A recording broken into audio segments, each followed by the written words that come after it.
I cut off my narcissistic dad and golden child brother after they destroyed my dreams, refused to fund my education, and then tried to hijack my restaurant's success years later. When they finally tried to force their way back into my life, I publicly exposed all they'd done and made sure my brother got exactly what he deserved. I'm Lucas, 33 men, and my little brother Owen, 29 men, has always been my dad Carter's 58 men pride and joy. In other words, the family golden child. Carter started raising us alone in middle school after my mom passed away, and his favoritism for Owen was painfully obvious. Unlike Dad, I never liked sports or manly activities. I was more interested in cooking, reading, and music. Dad tried to push sports on me, but after several failed attempts at bonding over football, we drifted apart. Owen, on the other hand, fit Dad's image perfectly. Rough, tough, athletic, and never afraid to get dirty or hurt. Mom, Melissa, was different. She always treated us equally, and maybe that's why I felt so much closer to her. I still tried to win Dad over, but he didn't seem to care. Then everything shattered. Mom died suddenly from cancer when I was in 8th grade. Losing her broke me.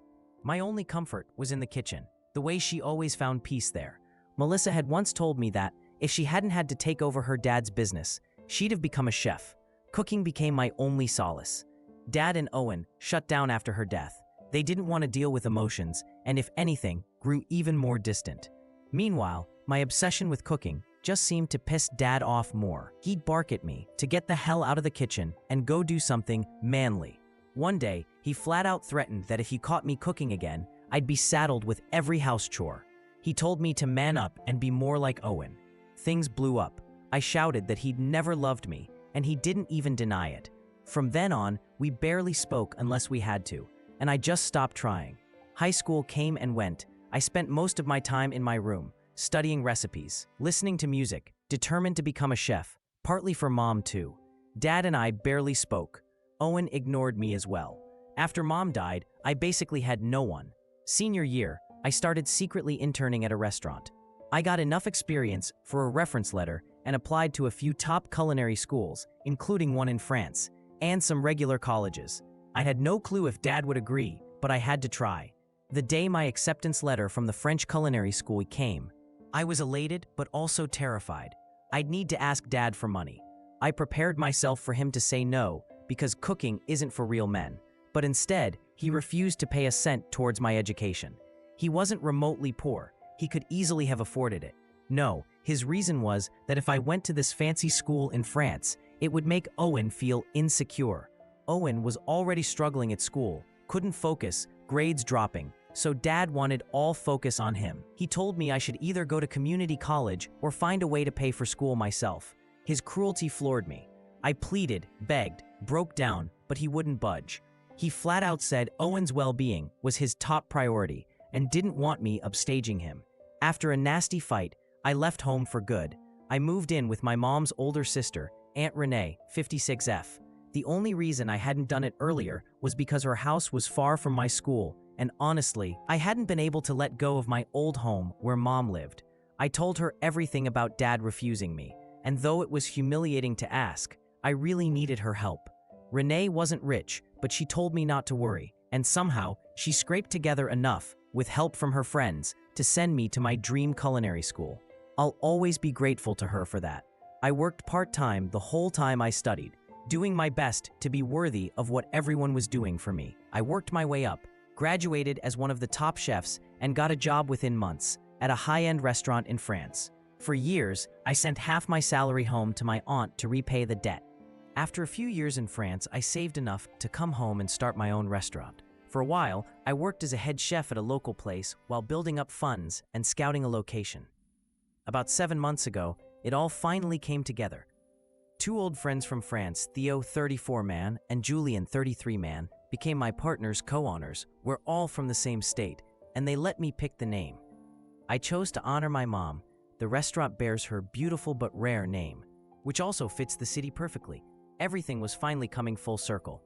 A couple weeks before we opened, we hosted a private pre-opening party. I invited my Aunt Renee and her supportive friends, plus some of my high school friends, but absolutely did not invite Dad or Owen. We hadn't spoken since I'd left home. It was better that way. But of course, they still tried to ride my coattails at the first sign of success. They showed up an hour before the party started. Telling security they were surprising me with a visit, we share a last name, so no one stopped them. Sure enough, I was surprised. For the first time ever, Dad and Owen greeted me like family, acting warm and proud. I was so shocked I stood frozen. My partner saw the tension and, picking up on my discomfort, left us alone. Dad and Owen handed me a gift, a portrait of my mom, commissioned to hang in the restaurant. Dad said he'd heard about the new spot and knew it had to be mine. He claimed he always knew I had it in me. Owen basically echoed everything he said, gushing with pride. I barely trusted a word they said. I waited for the other shoe to drop. Sure enough, after some awkward chit-chat, they laid it all out. Owen, now working as a bartender only because Dad pulled strings at a friend's club for him. His grades never recovered, so there was no scholarship or plum job. Wanted to join the business. Dad wanted me to make him a partner in my restaurant, to give him status, even though he'd done absolutely nothing to deserve it.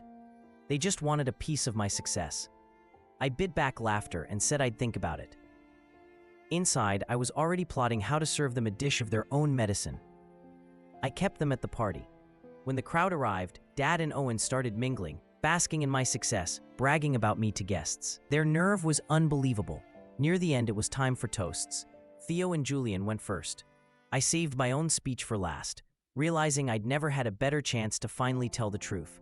I thanked the guests, then raised my glass to my mother, who always believed in me and inspired everything I did. I made it clear this achievement belonged to her as much as me. Next, I thanked Aunt Renee for stepping in as my family and supporting me when Dad wouldn't. I explained that to attend culinary school, I'd needed a loan from my aunt and her friends because my family wouldn't help. Spilling the rest, I described how I grew up with a father who never loved or believed in me, always berated me for being too feminine, and favored Owen over everything. I revealed that Dad refused to pay for my schooling, not because he couldn't, but literally because he didn't want me to compete with Owen, the golden child. That was why I'd left home. But I said going through all that only made me more resilient, and thanks to that, I became who I am. At that point, people in the room were giving Dad and Owen the dirtiest looks ever. They looked humiliated, even if I knew they felt zero real shame. Then I played along with their act. I hugged them, announced publicly that since they came to support me, I decided to forgive everything and would even offer Owen the job of bartender at my restaurant. To outside observers, it looked like a touching reconciliation. People even applauded and wolf whistled. Only they and I knew it was just a ploy to expose them. They had to smile, pretend to be grateful, and couldn't storm out in anger in front of everyone. Later, once the place cleared out, they confronted me in the street outside. Owen's eyes were wet. Dad was furious. They demanded to know why I'd humiliated them, and said if I wasn't going to make Owen a partner, I should have just told them outright. I only laughed and said this was payback for years of cruelty and that they got exactly what they deserved. I left, even as Owen started crying about how I was the cruelest person ever, and Dad screamed that I'd regret this. I didn't look back. It's been a few days and I haven't heard from them since. Aunt Renee thinks I might have gone too far. Maybe should have just kicked them out instead of humiliating them. But I disagree. They earned everything they got.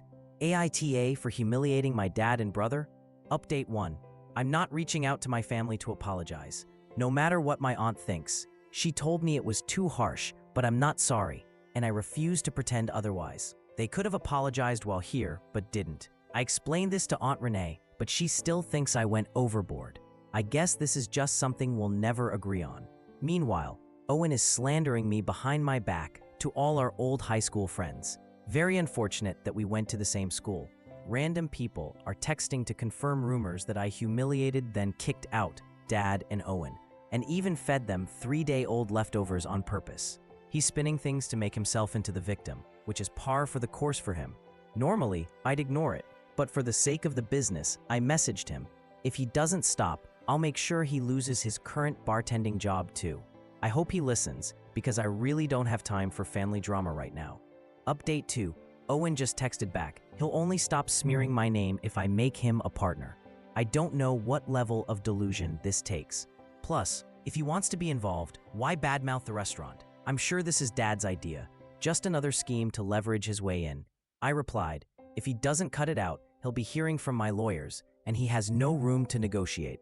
I'm not doing anything drastic yet, because I want to avoid unnecessary drama, but one more move from him and I won't hesitate.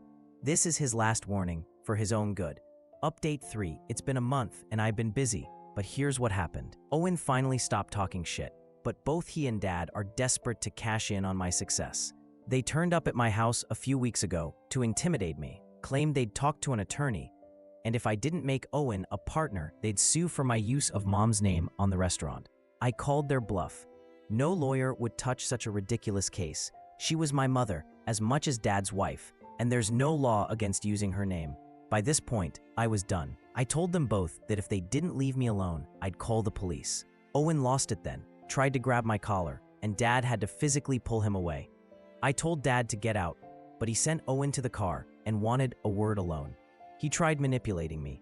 If your mother knew what you're doing, she'd be so sad. You should let this go. I cut him off. He had no right to use Mom like that. We were way past reconciliation anyway, and they'd never once apologized for anything. Why should I ever forgive them? If Mom were here, she'd have been devastated to see how Dad treated me, refusing to pay my tuition and belittling me for years. He's the last one who should invoke her memory. I know, wherever she is, she's proud of me, and no tantrum from Dad or Owen is changing that. Restaurant's doing well, and will hopefully be expanding soon. That's it for this story. It's clear this story is about how old family wounds don't always heal, and sometimes making peace means holding people publicly accountable for what they've done. Here is a question for you. Do you think public embarrassment is ever justified when your family tries to claim the success you built alone? Or is it better to just quietly walk away? Share your take in the comments.